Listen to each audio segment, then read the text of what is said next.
Yang penting sholat selesai. Apakah terkoneksi dengan Allah atau tidak, itu perkara lain. Nah, karena itulah kemudian diikat di ujung ayat itu ketika sholat disebutkan innas sholata. Kenapa menggunakan alif lam? Karena kita mesti pastikan semua bagian sholat yang kita tunaikan itu terkoneksi kepada petunjuk dan ajaran Nabi, sehingga bukan hanya bacaan yang kita ungkapkan di lisan, gerakan yang kita lakukan, tapi juga ada hikmah yang kita pahami, bacaan yang kita mengerti, gerakan yang kita dalami, wa yuzakkikum, ada pengaruh kepada jiwa, sehingga kita menemukan sesuatu yang baru dalam hidup kita. Wa yu'allimukum ma lam takunu ta'lamun. Nah, ini tipikal ciri orang beriman, yang dengan itulah kemudian dia memburu waktu sholat yang telah ditetapkan. Inna sholata kanat 'alal mu'minina kitaban mauquta. Dia buru, jadi bukan dia tunggu, dia buru itu. Dia buru. Dan saat dikumandangkan konektivitas panggilan sholat, nanti getaran imannya itu mengkonfirmasi. Itu yang dimaksud Quran surah ke-8 ayat yang kedua. Al-Anfal ayat 2. Innamal mu'minuna alladzina idza dzukirallahu wajilat qulubuhum. Pakai innama adatul hasri dalam ilmu nahwu itu untuk membatasi satu informasi. Sungguh ciri dasar orang beriman itu yang paling pokok sebagai berikut. Jadi kalau nggak punya ini, imannya dipertanyakan. Yang paling pokok. Idza dzukirallahu, bila disebutkan nama Allah, wajilat qulubuhum, ada konfirmasi getaran iman dalam tubuhnya, dalam hatinya. Nah, untuk mengecek ada iman tidak dalam tubuh kita, untuk mengonfirmasi itu, maka diperdengarkanlah nama Allah itu konsekuensinya, supaya terdengar oleh telinga kita, tembus ke dalam hati kita, supaya dikonfirmasi oleh bagian iman, ada enggak nuklea iman dalam jiwa kita itu. Maka diperdengarkan di telinga. Telinga bahasa Arabnya udhun, jamaknya disebut dengan adzan. Adzan itu bukan sekadar panggilan. Kalau cuma panggilan mungkin namanya nida, selesai. Ya. Kenapa disebut dengan adzan? Karena panggilan ini diperdengarkan pada orang-orang yang masih punya pendengaran. Dan Anda tidak akan temukan satu panggilan yang disebutkan setiap pergantian waktu dalam sehari, mengiringi pergantian waktu. Berubah dari gelap ke terang, ya kan? Muncul subuh, gitu kan? Ya, ketika berubah pergantian waktu ada panggilan. Pindah ke siang ada panggilan. Siang ke sore ada panggilan. Sore menjelang malam ada panggilan. Datang malam sebelum tidur ada panggilan. Untuk mengecek jangan-jangan paginya ada iman, sorenya hilang. Yusbihu mu'mina wa yumsi, jauh-jauh. Di Riau saja, Pekanbaru dengan Bengkalis sama enggak waktu subuhnya tuh? Dengan Kampar sama enggak? Perbedaan waktu itu bukan sekedar menunjukkan tempat lokasinya berbeda, tapi untuk memperdengarkan bacaan sholat 24 jam tidak berhenti di muka bumi ini. Di mana ada panggilan ibadah, memperdengarkan Tuhannya 24 jam tidak berhenti. Manusia mana yang mampu membuat sistem seperti itu? Ini yang menunjukkan kebenaran ajaran Islam, yang menunjukkan dan menguatkan Islam itu bukan budaya, bukan buatan, tapi betul-betul ad-dinul haq. Karena itu PD Al-Quran mengatakan inna dina indallahil Islam. Nah, cuma pertanyaannya bagi yang mengaku muslim itu, ketika sudah mengatakan beriman, konfirmasinya ada enggak? Maka sholat pertama dari bangun tidur, nah ini yang mau saya sampaikan. Dari bangun tidur, kemudian kita terdorong untuk menunaikannya. Sholat pertama ini satu-satunya yang memiliki dua nama yang langsung disebutkan di Al-Quran. Dan seluruh rangkaian namanya unik nanti. Ya, jadi kalau ada kitab itu cukup bagus ya. Misalnya Nadharat fi Ma'anis Shalah. Ada Asrarus Shalah. Dan beberapa kitab-kitab lainnya. Itu kalau kita ada kajian-kajian yang agak unik yang tidak banyak ulama mengkaji itu. Saya ambil contoh begini. Nanti saya balik ke waktu awal. Kalau siang itu bahasa Arabnya apa? Nahar kan? Naharu kas-sa'id. Ini kan banyak mubalik majlis tabligh. Nahar. Tapi kenapa sholatnya zuhur namanya? Sore itu apa bahasa Arabnya? Masa al-khair ya akhi. Kok sholatnya asar? Kok namanya asar? Padahal asar itu kan bukan sore. Al-waqtul ladzi yu'asiruna fa huwa asrun. Setiap momentum yang kita lalui namanya asar. Kok sore sholatnya asar? Maghrib menjelang pergantian. Kalau malam apa? Lail, tapi sholatnya isya. Apa kaitan isya dengan asya? Apa kaitan asya dengan ma'isya? Itu semua nyambung. Tapi karena sekarang kultum, dan tadi dikatakan tausiah singkat, ya kan? Maka saya hanya akan buka bagian pertama saja. Kenapa sholat pertama itu subuh dan disebut juga dengan fajar? Kenapa ketika disebutkan fajar, yang disebutkan Qur'annya, Kenapa ketika disebutkan subuh yang disebutkan tanafusnya? Quran surah 81 ayat 18, was-subhi idza tanaffas. Quran surah 17 ayat 78, aqimis salata liduluki syamsi ila ghasaqil laili wa qur'anal fajr. Inna qur'anal fajri kana masyhuda. Yang lainnya salat, begitu masuk ke fajar Quran, begitu masuk ke subuh tanafus. Pernah nggak kita kaji dulu? Dulu poin yang pertama dulu. Bapak Ibu sekalian, hadirin rahimani wa rahimakumullah. Saya mulai dari fajar dulu. Ada 3 kata dan 3-tiganya muncul di Quran. 1 fajar, 2 infajar, 3 fujur. Ya, fajar, infajar, 3 fujur. 3-tiganya punya akar kata yang sama, berasal dari huruf fa, jim, dan ra. Yang asal mula katanya adalah sesuatu yang memancar, ya, terhadap respon dari satu hal. Jadi ada satu pancaran, ya, untuk merespon satu hal, keluar pancaran itu. Jika yang dimaksud responnya fisikal, keluar memancar secara material, itu digunakan kata infajar namanya. Contoh gini, Umri mau bor air nih, aksi sosial misalnya ke satu daerah, mau bor air. Ketika dibor, airnya keluar, memancar kan ke atas. Nah, itu namanya infajar, materinya keluar. Ya, contoh Quran surah kedua ayat 60. 12 kabilah suku supaya mengeluarkan 12 mata air. Langsung supaya nggak rebutan 12 nih. Maka turunlah firman Allah, pukulkan tongkatmu yang kayu ke batu itu untuk menunjukkan ini mukjizat.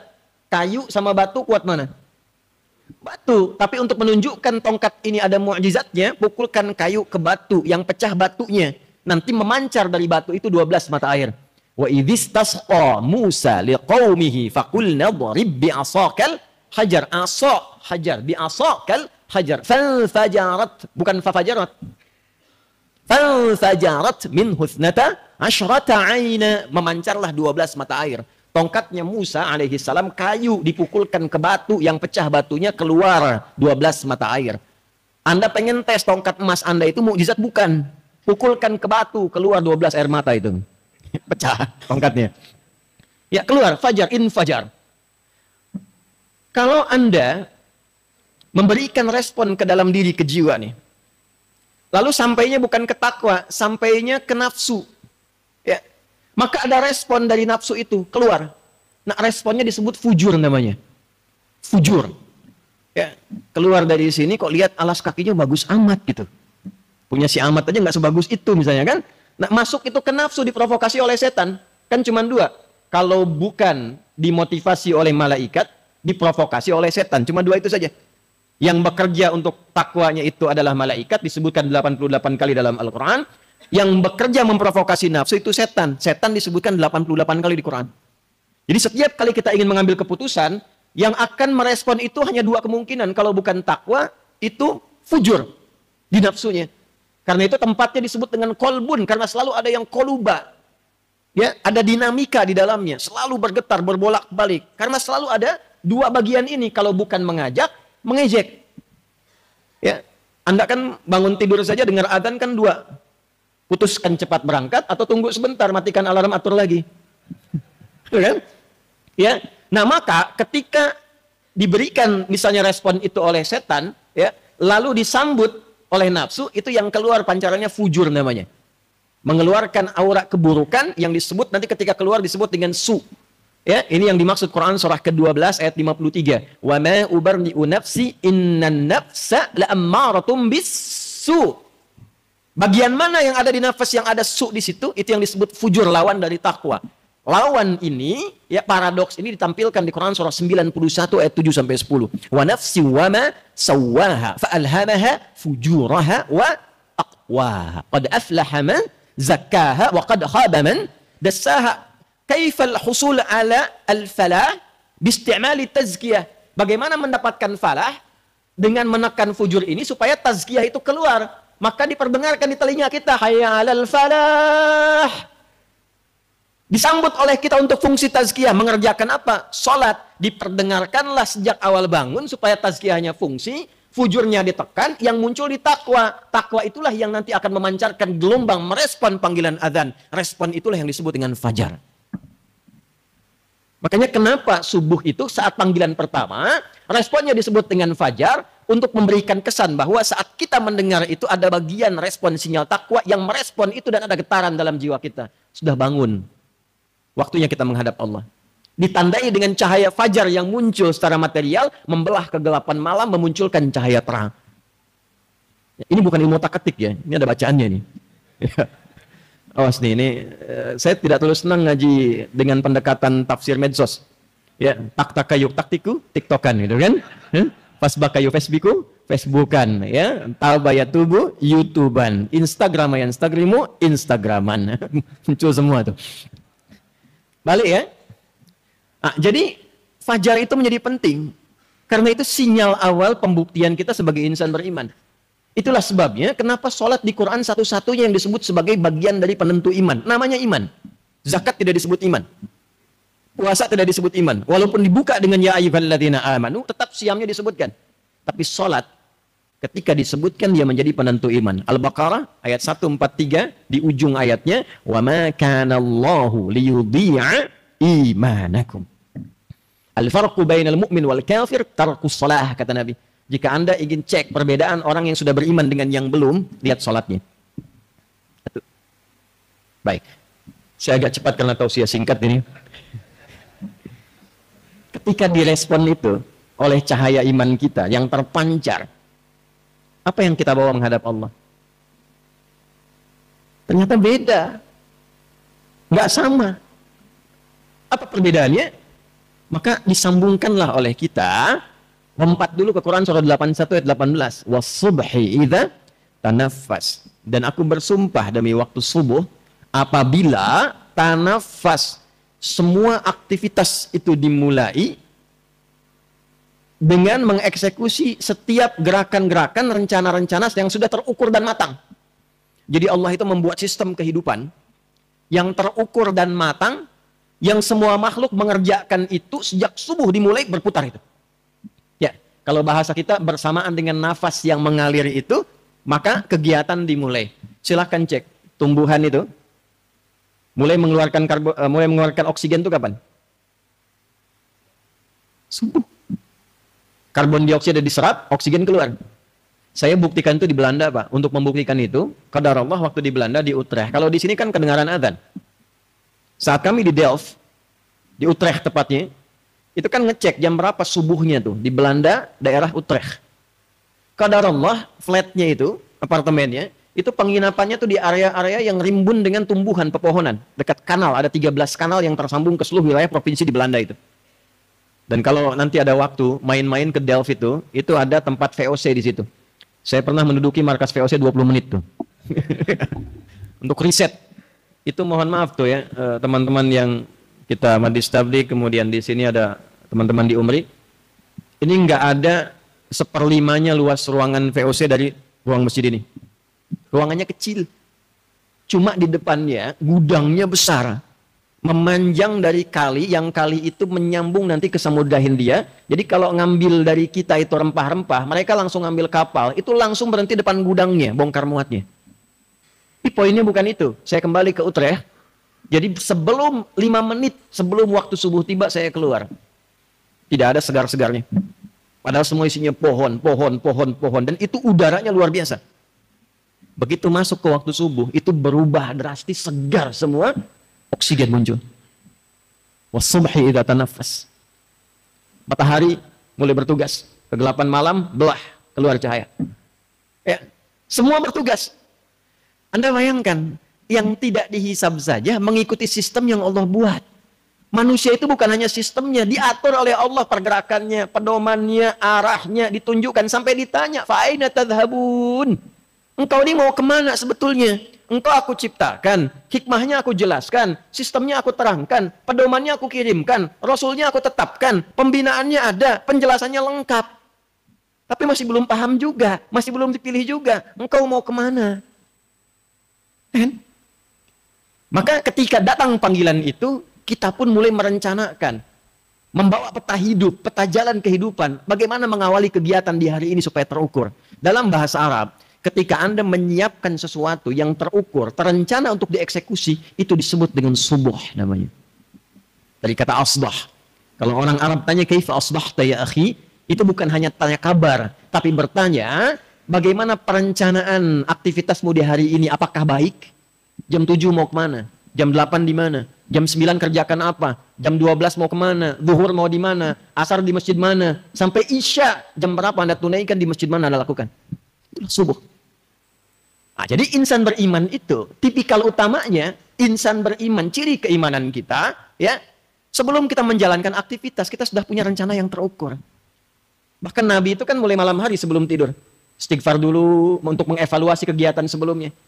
70 kali sampai 100. Itu kan bukan istighfar cuma di lisan keluar, bukan. Istighfar itu kan bagian dari zikir. Zikir itu ingat.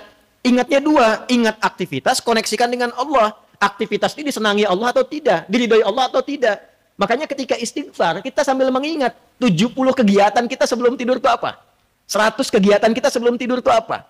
Bicara sama teman, mengenakan tidak? Istighfari kalau kurang bagus. Ya? Komunikasi kita dengan orang lain, pekerjaan kita itu diingat sampai kita sadar. Setelah sadar itu nyaman, hati kita tenang, baru istirahat. Maka tidurnya nyaman.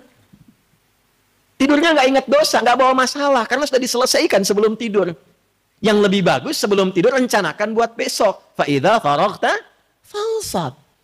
Besok mau ngerjakan apa? Sehingga seluruh yang telah kita siapkan itu begitu datang panggilan Allahu Akbar, rencana itulah yang kita bawa menghadap Allah supaya kita sampaikan.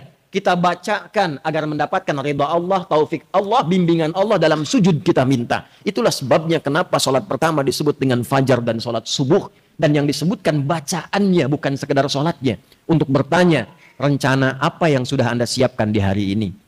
Doa apa yang Anda panjatkan di subuh ini. Permintaan apa yang Anda sampaikan di subuh ini. Itulah sebabnya menggunakan kata Quran. Quran bentuk umum mencakup dua hal. Satu, bacaan-bacaan umum yang telah kita siapkan. Ada doa apa? Istighfar apa? Zikir apa yang kita bawa? Di fajar itu. Pernah nggak kita nyiapkan agenda tuh sebelum kita memulai menunaikan sholat? Supaya saat sujud kita minta dimudahkan. Itu rahasianya kenapa banyak sahabat memulai dari masjid aktivitasnya. Sampai syuruk itu. Baru berangkat. Dan nanti sebelum pulang mampir ke masjid. Kalau sirahnya lengkap. Ini kalau kita satukan kajiannya. Nanti PR nih Majelis Tabligh kalau kita bikin kegiatan pedoman deh. Coba kita satukan itu jadi implementasi kehidupan, pedoman hidup Islami sebagai seorang muslim. Dari akidah, ibadah, muamalah, sampai akhlak tuh. Ya, bagaimana pagi memulai dengan iman. Iman itu dibawa dalam ibadah, dipraktekkan dalam muamalah, dihiasi dengan akhlak. Setiap langkah kita dari ujung kepala sampai kaki bisa nggak kita mulai itu? Sehingga nanti sifat itu terkoneksi dengan Allah yang memberikan kasihnya kepada kita. Sifat ibadahnya merubah kita menjadi abdun, dijamakkan dengan ibad, membentuk karakter sebuah akhlak. Itu yang dimaksud wa ibadur rahmanil ladzina yamshuna 'alal ardi hauna wa idza khatabahumul jahiluna qalu salama. Ibadnya karakter seorang yang menunaikan segala hal atas dasar ibadah, dimiliki sifat kasih yang tersambung idhofah kepada Allah, dibimbing jadi karakter. Jadi melalui karakter moral membentuk karakter intelektual, menghasilkan karakter kinerja. Dari etos dibimbing logos masuk ke patos.